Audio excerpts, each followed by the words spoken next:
নমস্কার, আমি Krishna Bharati, astro Krishna Bharati YouTube চ্যানেলে আপনাদের প্রত্যেককে স্বাগত জানাই। আজকের আলোচনা কুম্ভ রাশি 2024 সাল কিরকম যেতে পারে। আলোচনার শুরুতেই বলবো, কুম্ভ রাশি অধিপতি গ্রহ হলো শনি।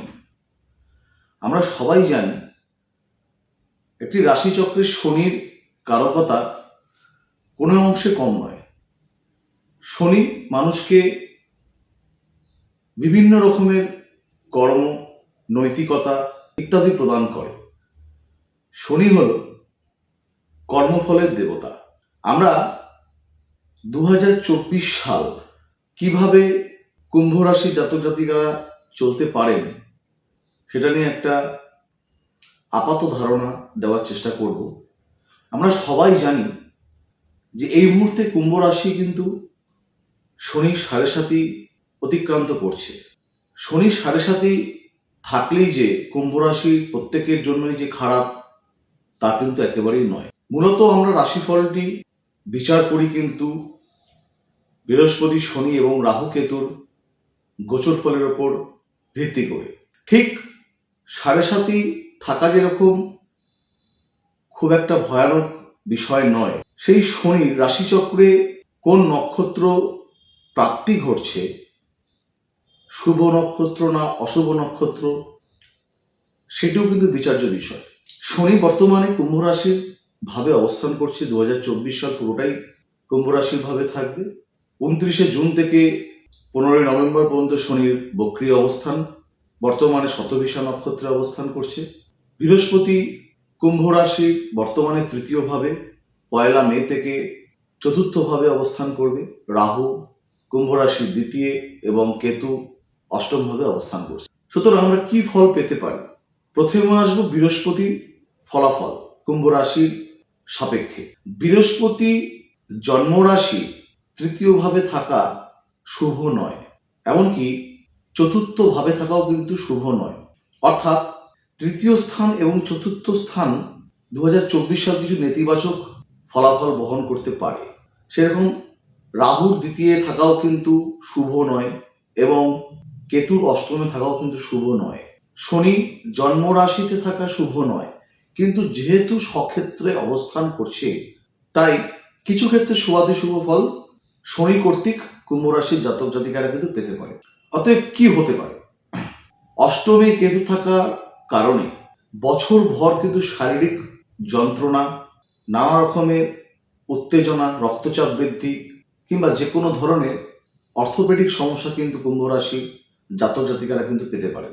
মাতৃস্থানীয় কিংবা বাড়িতে যদি কোনো মহিলা সদস্য থাকে তাদের শরীর স্বাস্থ্য সম্পর্কে কিন্তু সচেতন হওয়ার প্রয়োজন আছে। যারা জমি জমা লেনদেন করেন কিংবা যাদের গৃহজনিত সমস্যা এত দিন পর্যন্ত চলছিল, সেই সমস্যা কিছু কারণের জন্য বৃদ্ধি পেতে পারে। যাদের একাধিক জমি জমা আছে, কোনো কারণে চিকিৎসা ক্ষেত্রে হোক কিংবা সন্তানের লেখাপড়া করবার জন্য হোক, যে কোনো কারণে হোক, জমি কিন্তু বিক্রয় করতে হতে পারে। জমি কিংবা কারো যদি কোনো অস্থাবর সম্পত্তি থাকে।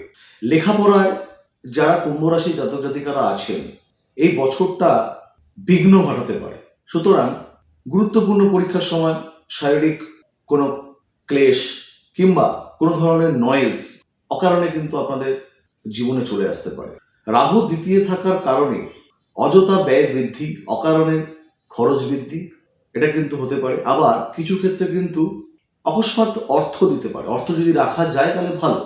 আয়ের সাথে সাথে কিন্তু ব্যয়ের কিছু প্রকল্প তৈরি হয়ে যাবে। অর্থাৎ আপনি 10 টাকা আয় করছেন, প্রত্যেকটা ক্ষেত্রে মনে হবে যে 10 টাকার অধিক আপনার খরচ হয়ে যাচ্ছে, অর্থাৎ 15 টাকা ব্যয় হয়ে যাবে। আয়ের সাথে ব্যয় পুরো ব্যস্তানুপাতিক। কিছু দিকে শুভ আছে। যাদের বিবাহিত জীবন ভালো কাটছিল না, তাদের বিবাহিত জীবনে একটা ভালো সময় 2024 সাল। যাদের বিয়ে হচ্ছিল না, হঠাৎ করে কিন্তু তাদের বিয়েও কিন্তু সংগঠিত হতে পারে। দূরপথে ভ্রমণ কিন্তু আপনারা করতে পারেন, আনন্দ লাভ হতে পারে। বছরের একাধিকবার কিন্তু আপনাদের ভ্রমণের কিন্তু সম্ভাবনা থাকবে।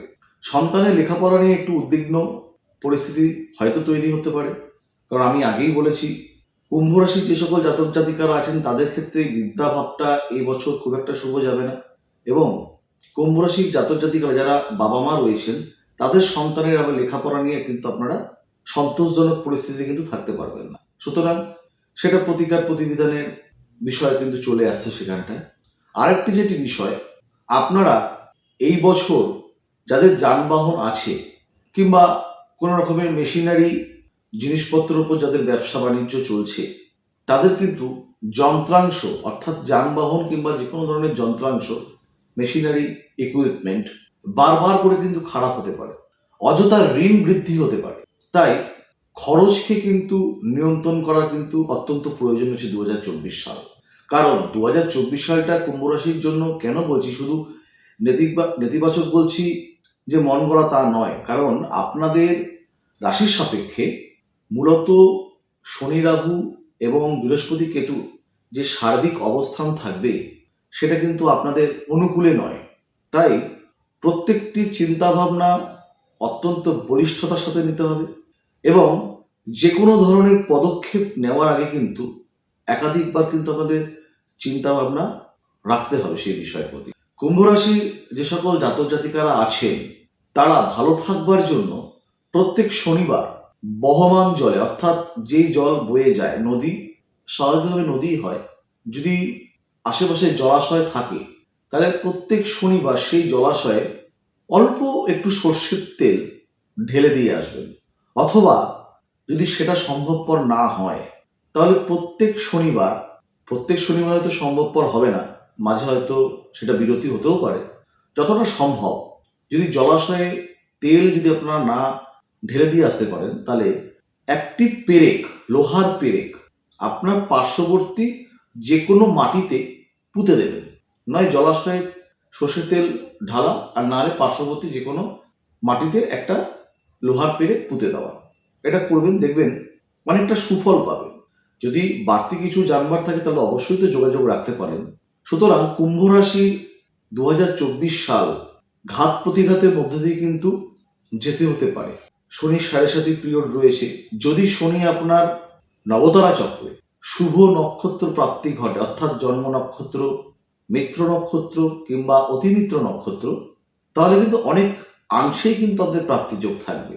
কিন্তু 7.5 চলাকালীন আপনাদের সেই শনি যদি জন্মকালীন যদি নবতারা চক্রে যদি অশুভ নক্ষত্র প্রাপ্তি ঘটে তাহলে কিন্তু অবশ্যই প্রত্যেকটা মুহূর্তে কিন্তু সাবধানতা অবলম্বন করা প্রয়োজন। সমস্যা থাকবে জীবনে, সমস্যা তার একাধিক সমাধানের রাস্তা নিয়ে কিন্তু সমস্যা তৈরি হয়। আমরা সমাধানের রাস্তাটা খুঁজে নিতে পারি না, ভয় পাই। অযথা আতঙ্কিত হবেন না, প্রত্যেককেই ভালো থাকতে হবে, ভালো থাকার রসদ জানতে হবে।